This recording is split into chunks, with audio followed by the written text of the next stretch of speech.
Assalamualaikum warahmatullahi wabarakatuh. Perkenalkan, nama saya Farhani Falfadilah, NPM 10090219138 dari Program Studi Ekonomi Pembangunan Fakultas Ekonomi dan Bisnis Universitas Islam Bandung.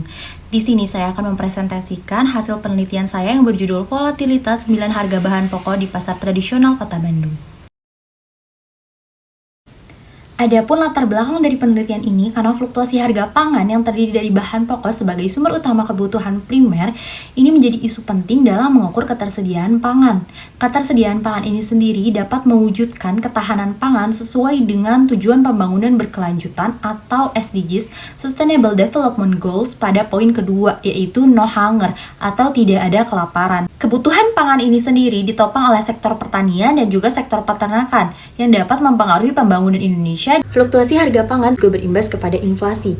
Menurut Pusat Data Ekonomi dan Bisnis Indonesia pada Juni 2022 lalu, inflasi harga bahan makanan itu meningkat 2,1% dibandingkan dengan bulan sebelumnya. Dan menurut data inflasi year on year atau dibandingkan dengan Juni 2021 lalu, inflasi harga bahan makanan itu juga meningkat hingga ke 9,1%. Terjadinya inflasi ini pada gilirannya akan menurunkan daya beli masyarakat berpendapatan rendah hingga 3-5% di Indonesia. Tidak hanya itu, fluktuasi harga pangan juga berkontribusi terhadap PDB dari sisi sektor pertanian.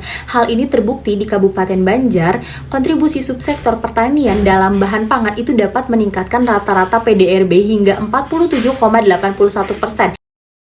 Jumlah penduduk yang tinggi akan berdampak kepada permintaan pangan yang juga cukup tinggi. Dapat dilihat melalui gambar atau grafik di samping bahwa terdapat 10 provinsi dengan jumlah penduduk tertinggi di Indonesia menurut Badan Pusat Statistik tahun 2022, di mana Provinsi Jawa Barat itu menempati urutan pertama dengan total jumlah penduduk 49 juta jiwa. Tingginya jumlah penduduk di Provinsi Jawa Barat ini tidak terlepas dari peran Kota Bandung, tetapi terdapat tantangan bagi Kota Bandung dengan jumlah penduduk yang cukup tinggi. Ini akan mengakibatkan daya beli masyarakatnya tinggi dan permintaan akan pangan di pasar juga cukup tinggi.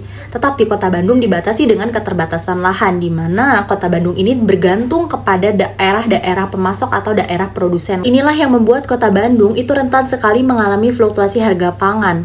Maka penting bagi kita untuk membuat perencanaan ke depannya untuk mengetahui pola fluktuasi dan juga bahan pokok apa saja yang berfluktuasi untuk dapat diantisipasi kenaikan harga atau fluktuasi. Selanjutnya adalah tujuan penelitian saya. Yang pertama adalah menjelaskan analisis perkembangan harga bahan pokok di pasar tradisional Kota Bandung, dan yang kedua adalah menganalisis tren atau pola fluktuasi harga bahan pokok periode 2019 sampai dengan 2022. Selanjutnya adalah metode penelitian, di mana jenis penelitian saya ini adalah penelitian kuantitatif dengan deskriptif analitis.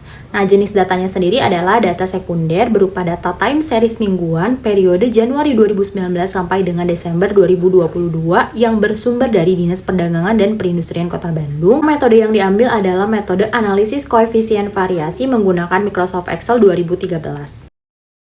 Berikut adalah hasil penelitian saya, di mana bahan pokok yang paling berfluktuasi di sini ada 4.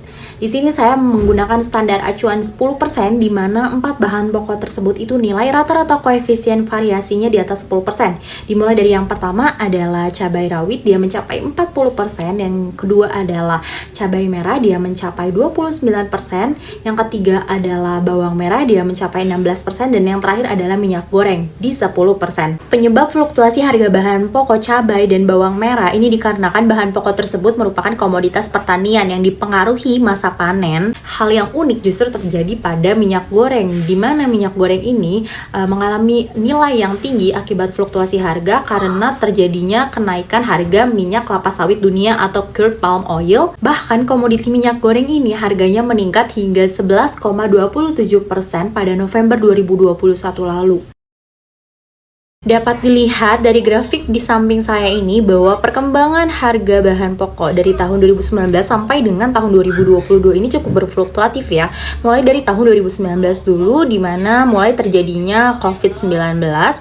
yang terjadi di Cina ini mengakibatkan banyak fluktuasi terhadap harga bahan pangan ya dari negara Cina ini yang akhirnya berdampak kepada negara-negara lainnya. Pada tahun 2020 sektor pertanian atau pangan bahan mentah ini justru tumbuh di tengah pandemi COVID-19 di tahun 2020, di mana pada kuartal kedua itu tumbuh sebesar 9,23% dan juga pada kuartal ketiga itu tumbuh 7,14%. Memasuki tahun 2021 justru harga bahan pokok itu terjadi lebih tinggi dibandingkan tahun-tahun sebelumnya. Hal ini disebabkan karena apa? Ada dua fenomena. Yang pertama adalah kenaikan harga minyak kelapa sawit dunia, dan juga yang kedua adanya fenomena karena bansos. Tahun 2022 harga bahan pokok ini sudah mulai membaik ya, tapi tetap saja belum bisa stabil karena terdapat fenomena yang terjadi tahun 2022. Masih dari imbas dari tahun 2021 akibat kenaikan harga minyak goreng dunia yang berimbas ke tahun 2022, kemudian adanya bansos kembali di tahun 2022 yang akhirnya memperparah harga bahan pokok, dan akibat pengaruh masa afkir dini pada ayam petelur sehingga tidak bisa bertelur. Panjang tahun 2022 kenaikan harga telur itu tidak terkendali, dan yang terakhir akibat kenaikan harga BBM di September 2022. Selanjutnya adalah kesimpulan dari penelitian ini. Terdapat 3 kesimpulan. Untuk yang pertama adalah bahan pokok yang paling berfluktuasi di pasar tradisional Kota Bandung periode 2019 sampai dengan 2022. Kesimpulan yang kedua adalah pola fluktuasi harga bahan pokok yang cenderung meningkat menuju hari-hari keagamaan. Yang terakhir adalah komoditi minyak goreng yang menempati urutan keempat sebagai bahan pokok yang paling berfluktuasi di Kota Bandung ini diakibatkan karena fenomena kenaikan harga minyak kelapa sawit dunia. Seperti itu presentasi yang bisa saya paparkan. Apabila masih ada kesalahan dalam penyampaiannya, saya mohon maaf. Terima kasih atas perhatiannya.